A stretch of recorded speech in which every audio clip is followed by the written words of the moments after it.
Hello friends, how are you? Once again I welcome all of you to my English learning channel.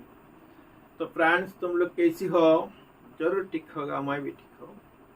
तो friends आज हम और कुछ important phrase items लेकर discussion करेंगे. तुम लोग ध्यान देकर कंप्लीट वीडियो देख लेना, स्किप मत करना. तो लेट मी स्टार्ट नाउ. तो फ्रेंड्स आज जो वर्ड पहला डिस्कशन हम करेगा ये वर्ड है इन वेन. इन वेन जिसका मतलब है व्यर्थ होना. व्यर्थ that means unable to get the result, that means fail. Suppose किसी एक स्टूडेंट ने अच्छा रिजल्ट के लिए बहुत संग्राम किया, बहुत एफर्ट किया, बट अल्टीमेटली उनका एफर्ट किया गया व्यर्थ हो गया, उनका एफर्ट बेकार हो गया. तो हम कैसे लिख सकते हैं? All the efforts of the students have gone in when. All the efforts of the student have gone in vain, as he has not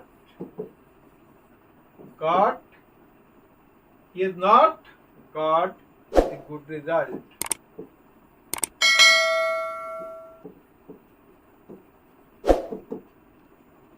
All the efforts of the student have gone in vain, as he has not got the good result. Not got good result होगा, नहीं होगा. As he has not got good result. बहुत effort किया था, संग्राम किया था इस स्टूडेंट ने, लेकिन जब रिजल्ट आउट हुआ है तो क्या रिजल्ट आया है? अच्छा रिजल्ट नहीं आया है. तो ऐसे ही जब कोई आदमी ने किसी एक मैटर के लिए बहुत संग्राम करता है, अल्टीमेटली जब ये फेल हो जाता है, तो हम ये जो इंस्टेंस इसको हम ऐसे लिख सकता है. All the effort. सपोज किसी आदमी ने बिजनेस के लिए संग्राम कर रहा है, he is trying best for the business, but ultimately he is trying or his efforts have gone in vain. Business के लिए बहुत संग्राम किया था, लेकिन अल्टीमेटली उनका जो संग्राम बेकार हो गया, वो बिजनेस में फेल हो गया. तो इसे हम इन वेन से हम सेंटेंस बना सकते हैं. Next, in the mean time. In the mean time जिसका मतलब है इस बीच में. सपोज मैं लिख रहा हूं, इस बीच में क्या हुआ? मेरा फ्रेंड आ गया. तो हम कैसे लिख सकते हैं? When I am writing, in the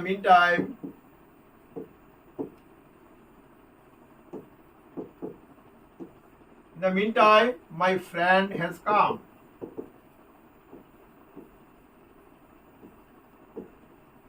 Come to our house. When I am writing, in the meantime my friend has come to our house. मैं जब लिख रहा था तो इस बीच में मेरा फ्रेंड मेरा घर में आ गया. तो ऐसे आता है. सपोज मैं काम कर रहा था, इस बीच में मेरा माँ ने क्या कर दिया? मेरे लिए चाय भेज दिया. मेरे लिए क्या कर दिया? चाय भेज दिया. That means when I was working When I was working, in the meantime, my mother had given me A cup of T.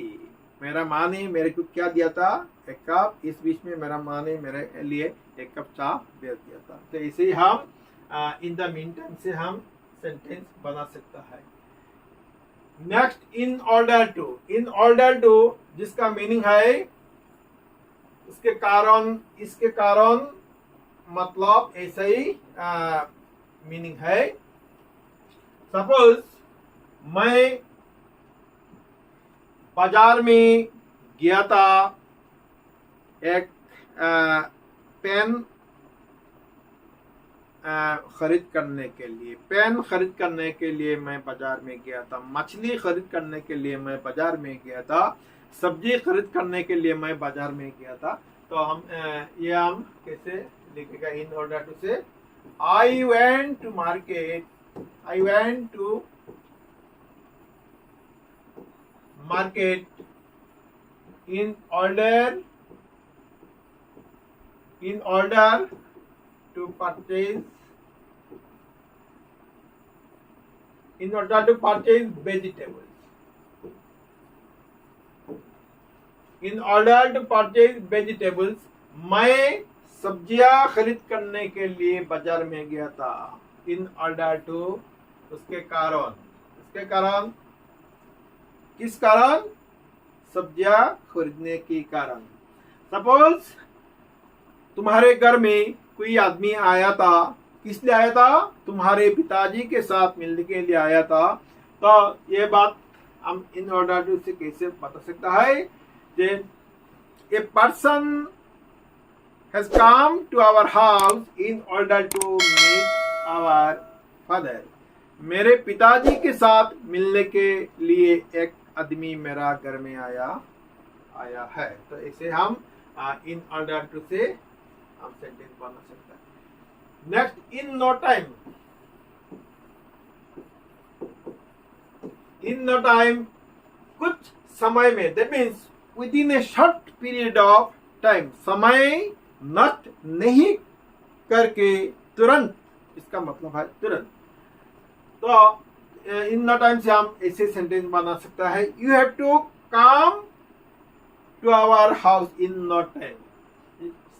तुरंत तुमको हमारे घर में आना होगा। You have to come, you will have to come to our house in no time. तुरंत तुमको हमारे घर में आना होगा। You have to complete the work in no time. तुरंत तुमको क्या करना है, काम कंप्लीट करना है। You have to complete your writing in no time. तुमको तुम्हारे जो राइटिंग है तुरंत कंप्लीट करना होगा। तो ऐसे ही हम इन नो टाइम से हम सेंटेंस बना सकता है।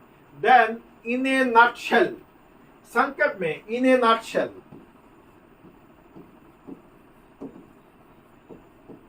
इन a nutshell, in a nutshell जिसका मतलब है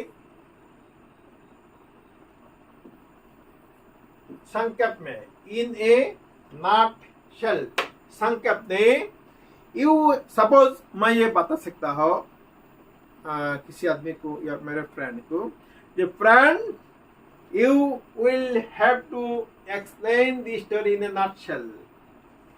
जो स्टोरी, जो इंसिडेंट हुआ है, ये इंसिडेंट तुमको क्या करना है, तुमको संक्षेप में एक्सप्लेन करना है। That means in a nutshell. You have to, you will have to explain the story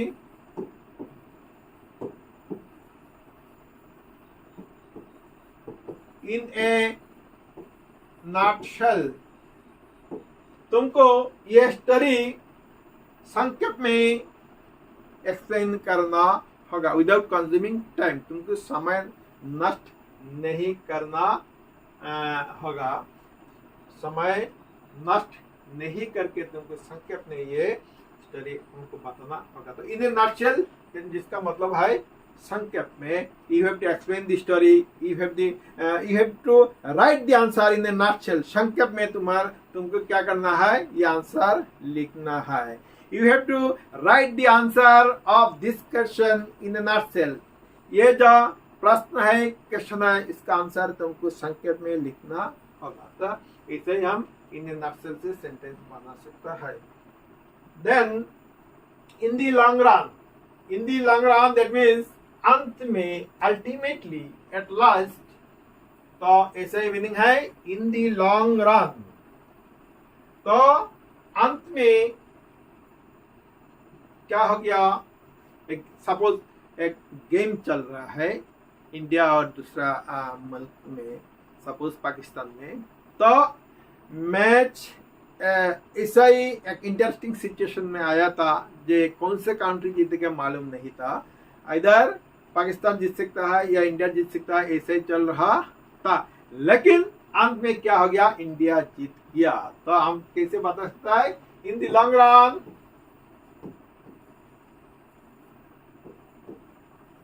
India has won the match।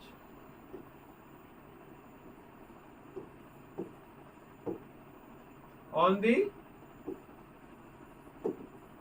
Match, ये लास्ट में, अंत में क्या हो गया, इंडिया ने मैच जीत लिया।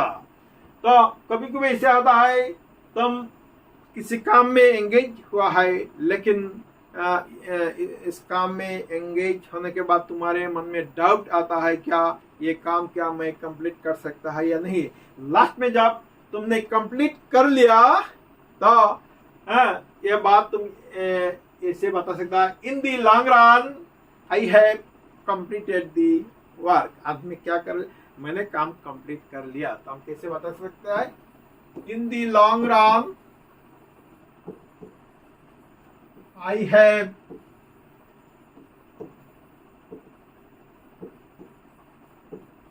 कंप्लीटेड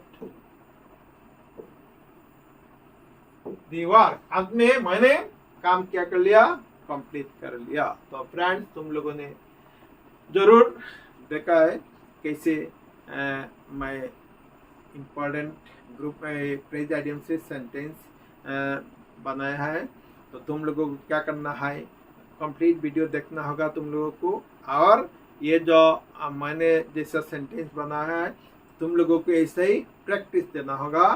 तो you have to try again and again how sentences are to be made in English। अंग्रेजी में कैसे सेंटेंस हम बना सकता है, तुमको ये ट्राई करना होगा। तो फ्रेंड्स, तुम लोगों में से जो नया आया है, मेरे चैनल को सब्सक्राइब कर लेना। वीडियो अच्छा लगा तो लाइक कर लेना, तुम्हारे फ्रेंड्स के साथ शेयर कर लेना और कमेंट्स देना। तो आज के लिए इतना ही। Thank you so much.